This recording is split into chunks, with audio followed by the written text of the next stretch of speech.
कि डिस्टेंस और डिस्प्लेसमेंट में क्या डिफरेंस होता है।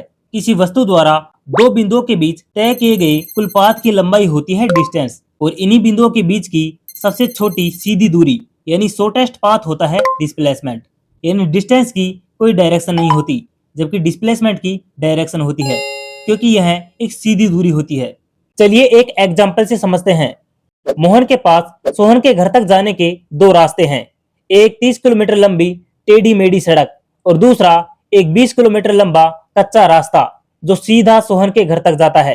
तो यहाँ सड़क वाला रास्ता है डिस्टेंस और कच्चा रास्ता है डिस्प्लेसमेंट।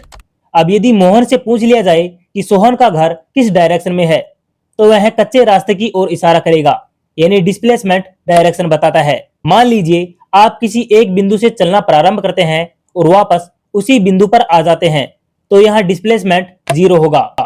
एक चींटी इस रेड पॉइंट से ब्लू पॉइंट तक जाती हुई हाफ सर्किल बनाती है, तो यहाँ इस सर्किल की ये जो आर्क है वो है डिस्टेंस, और इस सर्किल का ये जो डायमीटर है वो है इसका डिस्प्लेसमेंट।